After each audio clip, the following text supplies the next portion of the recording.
अस्सलाम वालेकुम प्यारे बच्चों, आपने सब ने ज़रूर याद कर लिए होंगे नटखट 9। चलिए अब मैं आपको इनके बारे में एक बात बताती हूँ। अगर नटखट 9 से पहले कुछ हरूफ आ जाएं, ठीक है, अगर इनसे पहले आएँ, जैसे कि ये देखें, ये नटखट हरूफ है, ये नटखट है, ये देखें ये भी वही नटखट था, ये भी नटखट है। अब देखिए अगर इससे पहले कुछ हर्फ आते हैं, कोई भी हो सकता है वो हर्फ, तो वो इससे दोस्ती कर लेते हैं, फ्रेंडशिप कर लेते हैं। कब फ्रेंडशिप करते हैं? जब इससे पहले कोई आता है।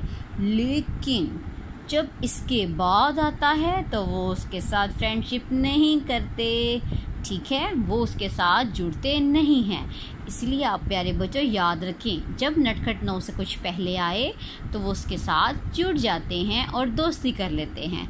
लेकिन अगर इसके बाद कोई आए तो उसके साथ जुड़ते नहीं हैं और ना ही दोस्ती करते हैं। आपको इसकी समझाने के लिए मज़ीद मैं आपको बताती हूँ। ये देखें बेटा, ये क्या है? नटखट 9। आपको पता है इसका, जब इससे पहले कोई हर्फ आएगा तो ये इसके साथ जुड़ जाएगा। जैसे कि ये देखें, ये इसके साथ जुड़ गया। लेकिन जब यह पहले आ गया नटखट, इसके बाद आया है तो वो उसके साथ नहीं जुड़ा, उसको आप ऐसे ही लिख देंगे, ठीक है।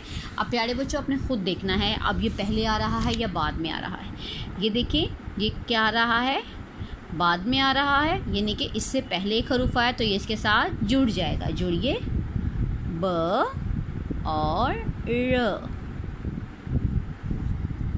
अब ये पहले आया है तो इसका मतलब है ये इसके साथ नहीं जुड़ेगा। चलिए लिखते हैं, ऐसे का ऐसे ही लिख देंगे, अब ये जुड़ेगा नहीं।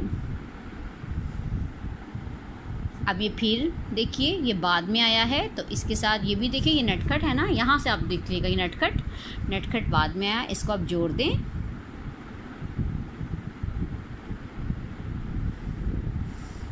बेटा अब क्या हुआ? अब यही वाला पहले आ गया, अब ये नहीं जुड़ेगा।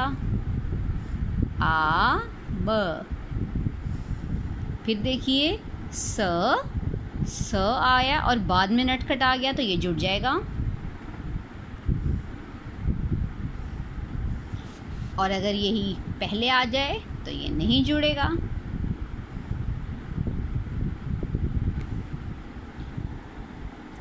बाद में आया है, जुड़ जाएगा।